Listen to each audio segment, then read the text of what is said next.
Diego Saluso, que es médico infectólogo, especialista en VIH. Le damos la bienvenida, también integra la Fundación Huésped.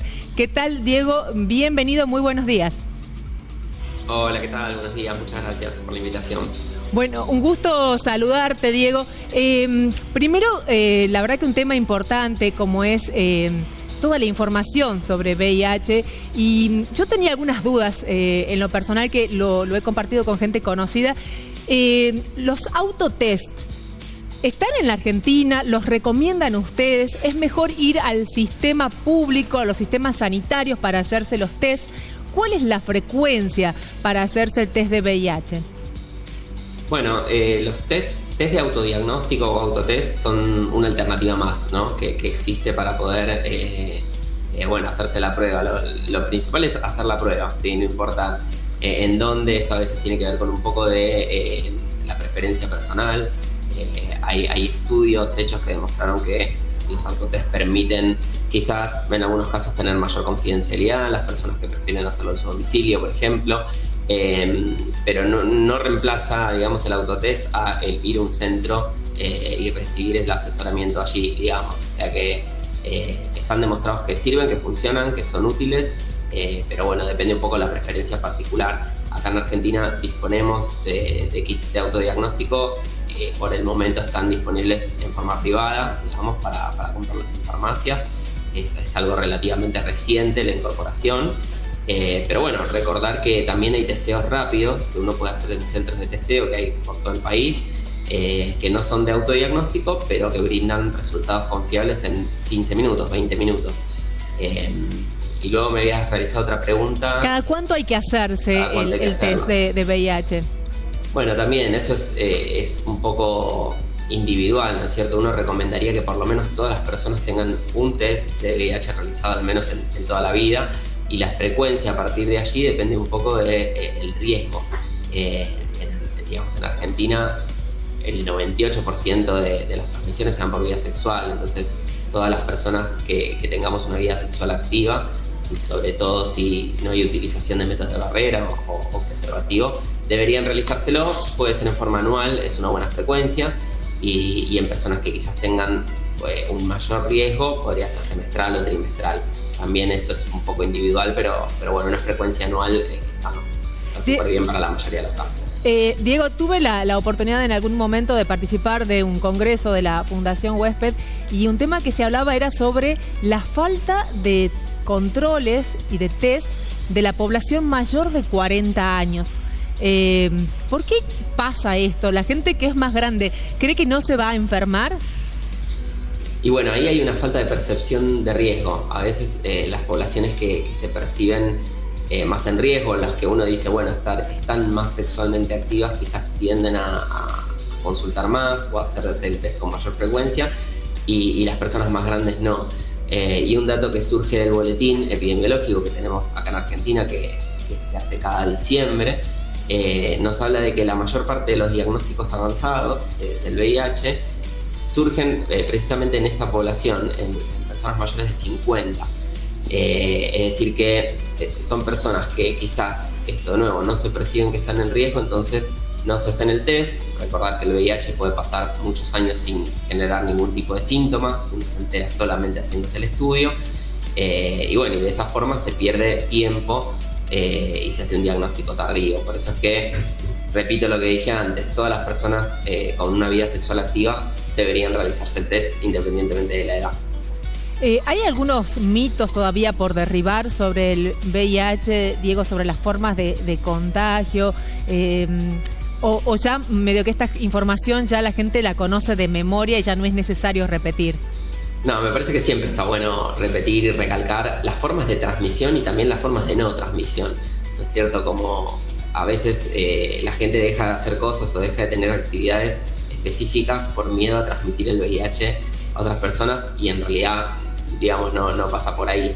Recordar que, bueno, las principales vías, como dije antes, son la vía sexual, sobre todo por la penetración vaginal o anal, luego a través de sangre, ¿sí? Hoy por hoy la vía transfusional ya no es algo que sea importante, porque desde hace muchos años las bolsas de sangre se testean y existe riesgo por ahí, pero sí podría ser a través de un accidente, por ejemplo.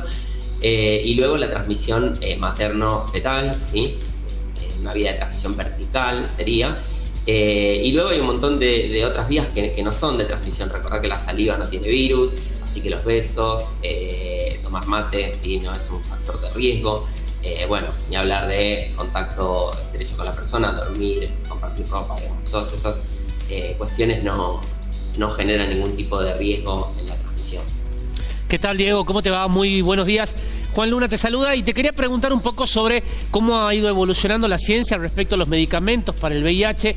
Hace un tiempo había salido la noticia también de una vacuna antirretroviral que era de doble colocación y que logró un 100% de eficacia. Quería saber qué tenías para comentarnos al respecto y bueno, efectivamente también hacer un paneo general de todos los medicamentos y cómo ha avanzado la ciencia. Bueno, por suerte y la ciencia ha avanzado mucho en HIV, ¿sí? Tengamos en cuenta que la epidemia no lleva tantos años y pasó de ser una enfermedad mortal en el 100% de los casos a hoy por hoy ser una infección crónica que se controla muy bien con los tratamientos y que le permite a la persona tener una vida normal y una expectativa de vida igual que las personas sin VIH. A grandes rasgos los tratamientos son orales en la mayoría de los casos, es decir, son pastillas. Hoy por hoy se dispone de una pastilla única, que es una combinación de medicamentos que vienen combinados en una sola pastilla. También hay medicamentos inyectables que son recientes y que permiten la administración en forma más espaciada, en general cada 2 meses, ¿sí? Y están en estudio otras formas de administración, como pueden ser dispositivos implantables, como ocurre con los anticonceptivos que duran más meses. Y con el tema de las vacunas, sí, acá quizás no hay que confundir un poco un medicamento inyectable, que no deja de ser un fármaco que controla el virus, así como yo les decía que hay en pastillas, hay en inyecciones, de una vacuna, que la vacuna lo que hace es estimular a nuestro sistema de defensas para que fabrique defensas y que luego si se enfrenta al virus no haya transmisión. Por el momento no disponemos de vacunas, ¿sí? Hubo un estudio de vacuna reciente, que es probablemente que nombras vos, sí. Pero que ese estudio no demostró efectividad, ¿sí? Así que bueno, esa vacuna, digamos, se cayó ese proyecto. Pero bueno, siempre están surgiendo nuevas líneas de investigación y seguramente en el futuro aparezca algún nuevo estudio para probarlo, ¿no es cierto? Quería preguntarte también respecto de si hacen evaluación del impacto que tienen todas las campañas que organiza la Fundación Huésped, porque año a año realizan diversas campañas respecto a la concientización y demás. ¿Hacen evaluación de impacto que tiene la sociedad? Mirá, hay campañas muy frecuentes en días específicos, como puede ser el Día de la Prueba, que fue hace poco, como puede ser el Día Mundial del VIH. Muchas veces son campañas informativas y otras veces son campañas de testeo. Y bueno, en general en el testeo siempre aparecen casos de personas que a veces creen que pudieran estar expuestas y otras personas que no se imaginan.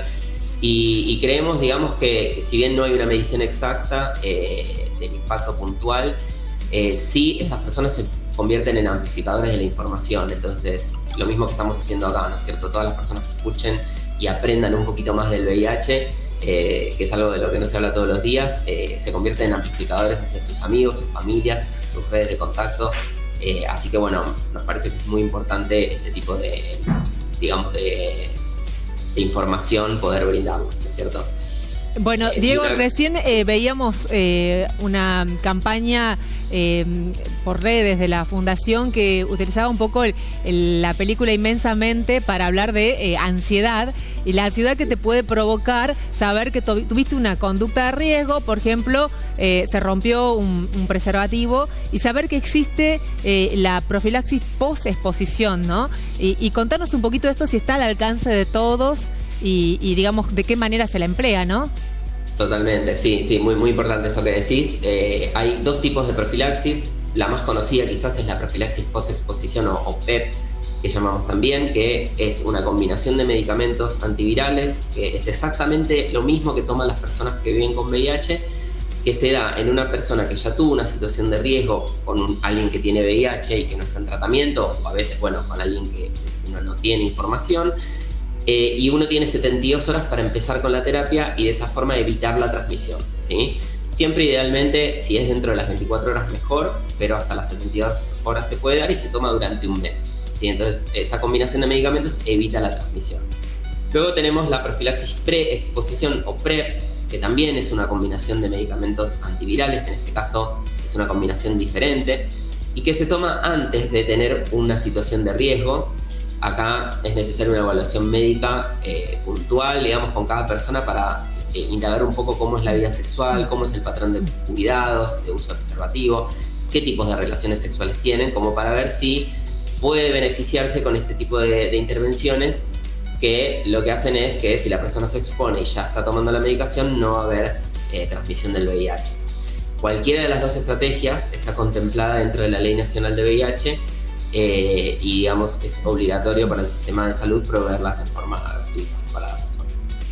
En el caso de las embarazadas, Diego, ¿por qué también es importante que se controlen y si también hay medicación específica para ellas?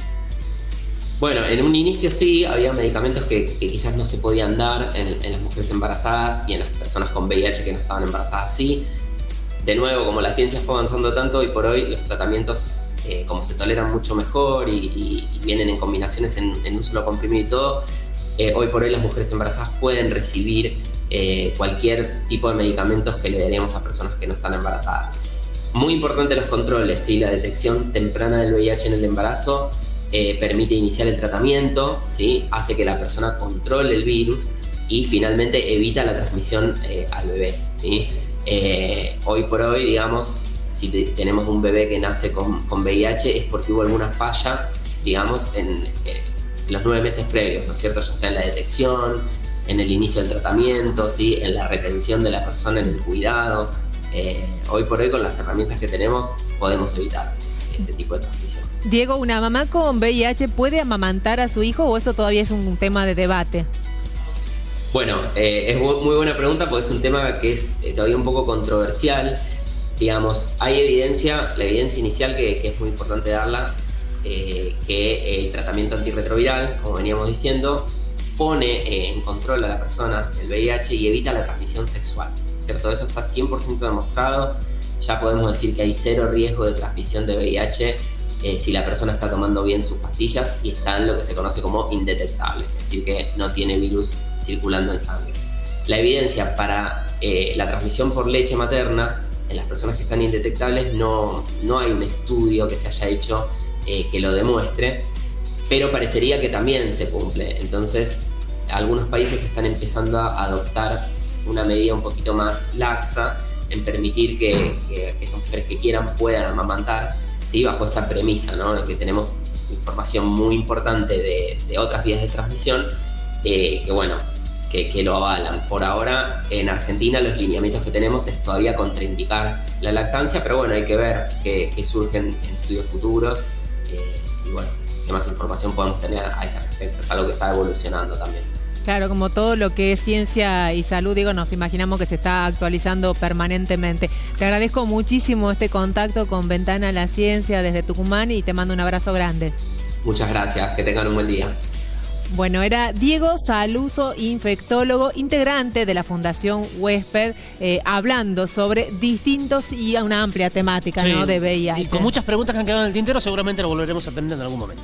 Pausa y ya volvemos con más.